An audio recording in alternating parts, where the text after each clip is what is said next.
अस्सलाम वालेकुम। अभी हम लोग पढ़ रहे हैं कंसाइनमेंट अकाउंट। कंसाइनमेंट अकाउंट की आज डेफिनेशन कुछ पढ़ेंगे और उसके बाद अगर हमारे पास टाइम थोड़ा सा बच गया तो हम लोग जनरल एंट्रीज भी कुछ शुरू करेंगे, ठीक है। तो आज का और कल का जो लेक्चर है, नेक्स्ट लेक्चर आने वाला, वो जनरल एंट्रीज के हवाले से बहुत इंपॉर्टेंट है, लिहाजा बहुत ही ध्यान से चीज़ें समझिएगा। कुछ डेफिनेशन आपको पढ़ाने लगा हूँ, वो डेफिनेशन आपको अपने नोट्स में भी मौजूद है, वहाँ से भी हम लोग पढ़ेंगे और यहाँ पे व्हाइट बोर्ड पे भी हम लोग समझेंगे। तो एक डेफिनेशन में एक चीज आती है जिसको कहा जाता है प्रोफॉर्मा इनवॉइस। प्रोफॉर्मा इनवॉइस, ये बहुत अहम क्वेश्चंस हैं, शॉर्ट क्वेश्चन पेपर के पॉइंट ऑफ व्यू से। प्रोफॉर्मा इनवॉइस किसे कहते हैं, बड़ा ध्यान से सुनिए, मुझे ये क्वेश्चन देखिए। मैंने आपको बताया हुआ कि ये पर्सन है कंसाइनर जो गुड्स भेज रहा है, और ये पर्सन है कंसाइनर। ये कंसाइनर, ये कंसाइनर जो चीजें भेजता है उसको कंसाइनर कहते हैं, जिसको चीजें भेजी जा रही हैं वो कंसाइनर, ठीक है। अच्छा, प्रोफॉर्मा इनवॉइस किसे कहते हैं, जरा ध्यान दीजिए बेटा, इधर देखो व्हाइट बोर्ड में। ये है गुड्स जो कि इधर से इधर जा रही है। अब गुड्स के साथ एक पेज भी जाता है, एक पेज भी लिखा हुआ जाए, वो कौन भेजेगा, कंसाइनर को भेजेगा। उस पेज पे क्या लिखा होगा कि गुड्स जो है उनके कितने यूनिट्स हैं, यानी कि उनकी क्वांटिटी वगैरह लिखी होगी, ठीक है, उनकी प्राइस वगैरह लिखी होगी, ठीक है, और जो भी गुड्स से रिलेटेड डिटेल्स हैं वो सारी उस फॉर्म के अंदर लिखी होगी, ठीक है। और जी सारी चीजें, गुड्स की तमाम डिटेल्स इसके अंदर लिखी होती है। और ये कौन भेजता है, कंसाइनर। किसके साथ भेजता है, गुड्स के साथ। किसको भेजता है, कंसाइनर। आप जब भी कहीं से गुड्स लेते हैं तो जो गुड्स आपको दे रहा होता है वो उसके साथ आपको इनवॉइस भी देता है, ठीक है। तो वो इनवॉइस होती है, इनवॉइस जो यूज होती है वो सेल परचेज में यूज होती है, लेकिन ये कौन सी है, ये है प्रोफॉर्मा इनवॉइस। मेरे बात दोनों में फर्क है। मैंने आपको बताया था कि ये जो कंसाइनर है ये सिर्फ इसको गुड्स भेज रहा है, ट्रांसफर कर रहा है, ये गुड्स इसको सेल नहीं कर रहा। ये दोनों सेलर और बायर नहीं है, ये कंसाइनर और कंसाइनी है, या इनका रिलेशन क्या होता है, प्रिंसिपल एंड एजेंट का होता है, ये सेलर बायर नहीं है। यहाँ पर क्योंकि सेल परचेज नहीं हो रही, इसलिए इनवॉइस का लफ्ज यहाँ पर इस्तेमाल नहीं हो सकता। तो एक नई टर्म यहाँ पर एक निकाली गई, वो नई टर्म क्या है, प्रोफॉर्मा इनवॉइस। क्लियर होगी बात। तो प्रोफॉर्मा इनवॉइस क्या होती है, आप इसकी तारीफ कैसे लिखेंगे, ये एक डॉक्यूमेंट है, ठीक है, ये एक डॉक्यूमेंट है और उसके अंदर क्या चीजें होती हैं, जितनी गुड्स भेजी जा रही हैं उनकी क्वांटिटी, क्वालिटी, या जो भी उनके प्राइसेस, उनकी तमाम डिटेल्स उसके अंदर दर्ज होती हैं, और ये कंसाइनर अपने कंसाइनी को गुड्स के साथ भेजता है। इस प्रोफॉर्मे को या इस पेपर को हम लोग क्या नाम देते हैं, इस डॉक्यूमेंट को प्रोफॉर्मा इनवॉइस। समझा के कैसे लिखेंगे, तो इसकी तारीफ कहाँ से शुरू होगी कि ये एक डॉक्यूमेंट है और इसके अंदर किस चीज से रिलेटेड इंफॉर्मेशन होगी, उसके अंदर आगे आप सारी चीजें लिखेंगे। कौन भेज रहा है, किसको भेज रहा है, मेरे की बात। अच्छा, एक और डॉक्यूमेंट होता है, एक और भी डॉक्यूमेंट होता है, और उस डॉक्यूमेंट का नाम है अकाउंट सेल्स। वो फिर कौन भेज रहा है और उसको भेज रहा है, चलिए इसको हम शॉर्टकट में लिखते हैं। ये एक डॉक्यूमेंट है, दस्तावेज है, आप दोनों में कहेंगे तो दस्तावेज, एक दस्तावेज है जिसमें क्या होता है, गुड्स से मुताबिक तमाम तफसीलात होती है, तमाम तफसीलात होती है। ये कौन भेज रहा होता है, कंसाइनर भेज रहा है इसको, कंसाइनर, ठीक है जी। अच्छा, अब दूसरी तारीख हम किस चीज की पढ़ने लगे, दूसरी तारीख है प्रोफॉर्मा अकाउंट सेल। अच्छा, ये अकाउंट सेल है, सेल्स अकाउंट नहीं। अकाउंट सेल और सेल्स अकाउंट का फर्क होता है। सेल्स अकाउंट तो आप लोग आईकॉन पार्ट 1 में लेजर अकाउंट्स बना के आए हैं, तो वहां पर एक लेजर अकाउंट बनाते थे आप सेल्स का, तो उसको आप क्या कहते हैं, सेल्स अकाउंट।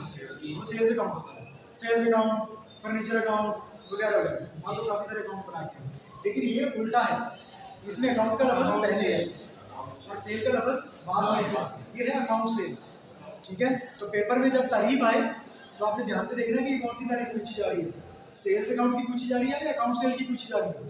ठीक है, हम लोग तारीख कर रही है अकाउंट सेल की। अकाउंट सेल क्या चीज होती है? जब गुड्स इसके पास पहुंच जाते हैं, ये गुड्स को आगे सेल करता है अपने कस्टमर्स को, ठीक है, और इसके पास एक महीने का फर्स्ट करेंट टाइम है, महीने के बाद इससे रिपोर्ट ली जाएगी। कौन रिपोर्ट लेगा?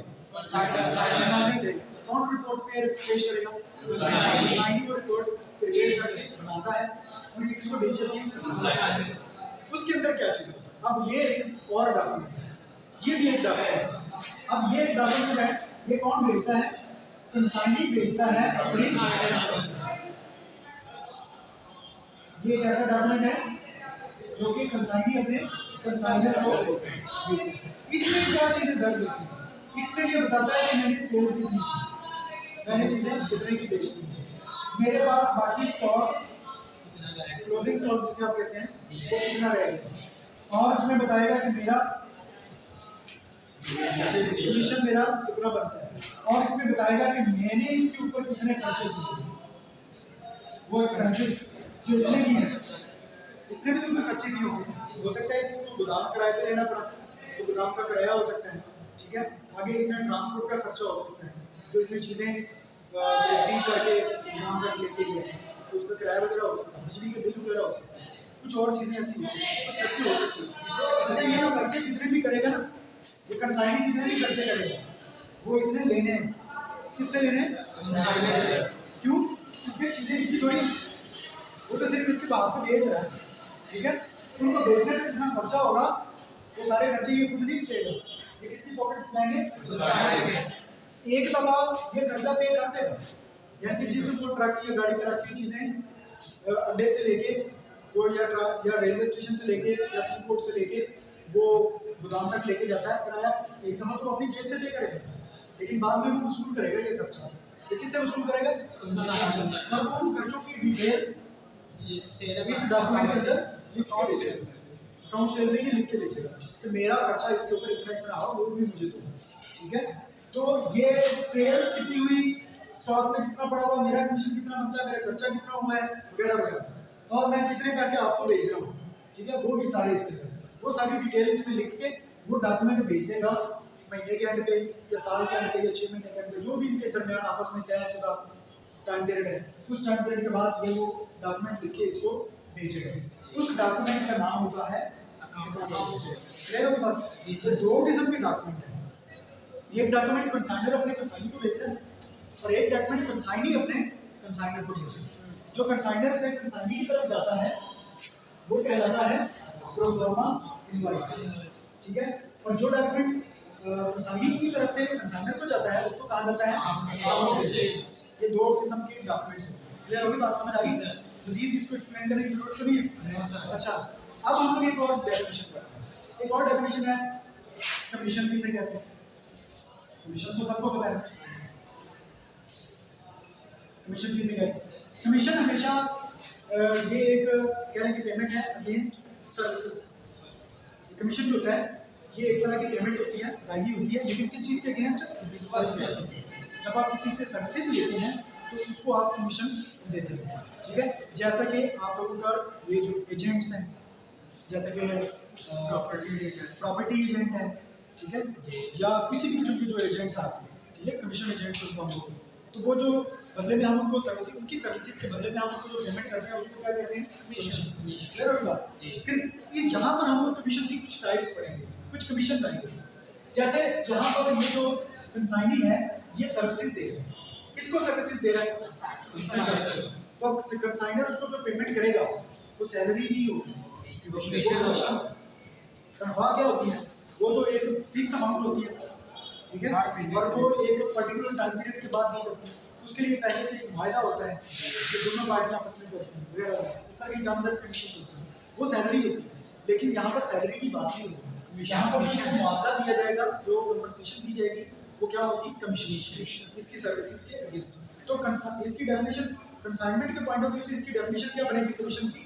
जब एक कंसाइनी अपने कंसाइनर को सर्विसेज दे रहा है तो सर्विसेज के बदले में कंसाइनर अपने कंसाइनी को जो अदायगी करेगा, जो पेमेंट करेगा, उसको नाम क्या दिया जाएगा? कमीशन। लेकिन अब यहाँ पर इसकी आने वाली है दो टाइप्स, वो दो टाइप्स ज्यादा हैं, वो कौन कौन सी है? एक कहलाती है del credit commission, del credit commission, और दूसरी कहलाएगी overriding, overriding commission. ठीक है, ये दो किस्म के कमीशन है। ये कौन से हैं और ये कौन सा है? आप सर ध्यान से सुनिएगा इसको, इसका फर्क समझ लें। सिर्फ एक लफ्ज का फर्क होता है, वही एक लफ्ज का फर्क अगर आपको याद रहे तो डेफिनेशन ठीक है। अगर वही एक लफ्ज आपने ओवरराइडिंग वाला डेल क्रेडिट में डाल दिया या वही लफ्ज डेल क्रेडिट वाला ओवरराइडिंग में डाल दिया, दोनों गलत। समझे क्या होता है? ये क्या चीज है? डेल क्रेडिट कमीशन कौन सा है और ओवरराइडिंग कमीशन कौन सा है? डेल क्रेडिट का ताल्लुक होता है क्रेडिट सेल्स के साथ। इसका ताल्लुक किसके साथ है? क्रेडिट, यानी कि जो हमारे बिजनेस के डेटर्स होते हैं, जिनको हम उधार चीजें बेचते हैं, उनको हम लोग क्या कहते हैं? डेटर्स। ऐसा ही होता है, ठीक है। अब हुआ ये, पहले जरा ध्यान से सुनिए, इधर देखिए।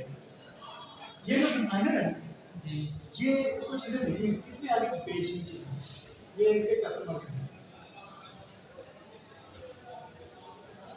अच्छा, अगर इन कस्टमर्स में से कोई एक कस्टमर जो है, ये कह लें कि बैंकक्रप्ट हो, इसने उधार गुड्स खरीदी हुई थी और ये बैंकक्रप्ट हो गया या फॉल हो गया, ये बंदा इसको पैसे देने के पोजीशन में नहीं है, इसने उधार चीजें दी।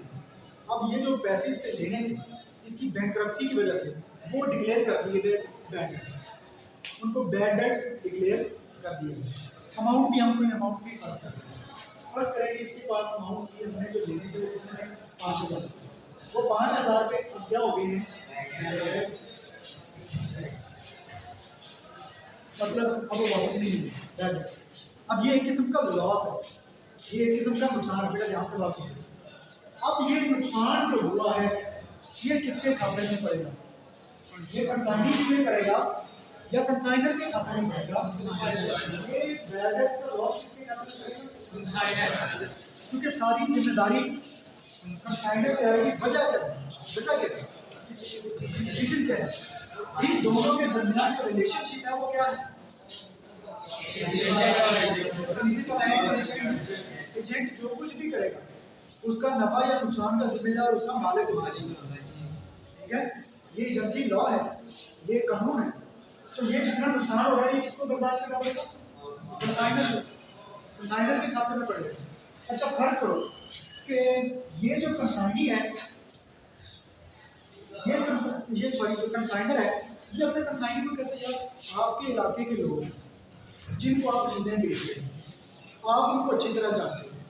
मैं किसी और शहर में रहने वाला हूँ, मुझे नहीं पता कि इन लोगों का क्या सीन है, ये पेमेंट करने के काबिल हैं या नहीं।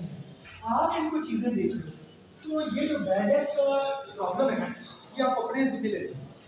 अगर बैड डेट्स हुए तो आपके खाते में पड़ेंगे, मैंने आपसे पूरे पैसे ले लिए। अब ये जो कंसाइनी है, ये कहता है ठीक है, ये क्या कहता है जी? ठीक है, मैं ले लेता हूँ, ये बैड डेट्स की जिम्मेदारी मैं ले लेता हूँ, लेकिन उसके बदले में मुझे एक्स्ट्रा कमीशन दिया जाए, मुझे कुछ एक्स्ट्रा कमीशन दिया जाए। नोट ना, बात को समझो। इसने क्या करा? इसने कहा कि मुझे कुछ एक्स्ट्रा कमीशन दिया। किस लिए? क्योंकि जो ये बैड डेट्स की जिम्मेदारी लेता है, ये बैड डेट्स की जिम्मेदारी ले रहा है और उसकी वजह से एक एक्स्ट्रा कमीशन मांग रहा है, ठीक है। वो कह रहा है कि मुझे एक्स्ट्रा, वो जो एक्स्ट्रा कमीशन इसको दिया जा रहा है जाएगा, ये इस पे अगर एग्री हो जाता है, ठीक है, मैं आपको सेल वाला कमीशन लगाता दूंगा और ये बैड डेट्स वाला जो रिस्क है इसको बर्दाश्त करने के लिए मैं आपको 2% या 3% या कुछ परसेंटेज एक और आपको कमीशन दूंगा, चाहे बैड डेट्स हो या ना हो, तो आपको कमीशन, एक्स्ट्रा कमीशन मिलेगा, आपको 2 कमीशन दिए जाएंगे। क्लियर होगी बात? अब ये जो एक्स्ट्रा कमीशन दिया जा रहा है ना बैड डेट्स के रिस्क को बेयर करने के लिए, इसको कहा जाता है डेल क्रेडिट कमीशन। समझ आ गई बात? तो इसका ताल्लुक किसके साथ है? डेल क्रेडिट का डेटर्स के बैड डेट्स से इसका ताल्लुक है। दो लफ्ज याद रखना है, डेटर्स से लेकिन बैड डेट्स। या खाली एक लफ्ज याद रखें कि बैड डेट्स के अगेंस्ट जो रिस्क जो कमीशन दिया जाता है उसको क्या कहते हैं? जब बैड डेट्स आपके माइंड में रहेगा तो आपको डेफिनेशन आसानी से याद हो जाएगा। अब अभी भी ये ओवरराइडिंग कमीशन क्या है, इसका ताल्लुक किस चीज़ के साथ है? ये किस चीज़ ये किस लिए दिया जाता है? अब एक और सिचुएशन, एक और कहानी है, वो सुनो।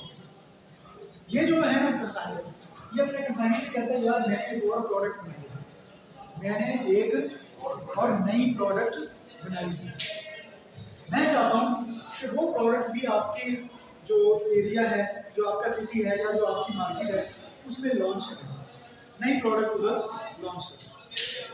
अब ये नई प्रोडक्ट इसको लॉन्च करने को कह रहा है, ये कंसाइनर जो है इसमें चीज़ें सेल करनी है, इसको पता है कि नई प्रोडक्ट जब लॉन्च की जाती है तो उसके ऊपर काफ़ी मेहनत करनी पड़ती है, काफ़ी मार्केटिंग करनी पड़ती है, काफ़ी भाग दौड़ करनी पड़ती है, लोगों से मिलना पड़ता है, कस्टमर्स को बताना पड़ता है कि भाई ये नई प्रोडक्ट है, मुख्तलिफ स्टोर में जाके हो सकता है उस प्रोडक्ट को प्लेस भी करवाना पड़े, मुख्तलिफ नए लोगों से मिलना पड़े, तो कस्टमर बनाने पड़ेंगे, उस प्रोडक्ट को इंट्रोड्यूस करवाना पड़ेगा, एक्स्ट्रा मेहनत होगी, ठीक है।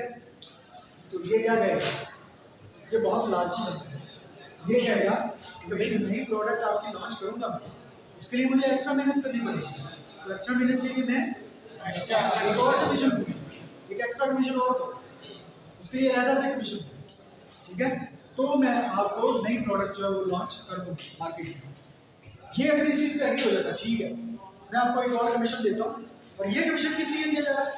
नई प्रोडक्ट को मार्केट में लॉन्च करने के लिए, ठीक है।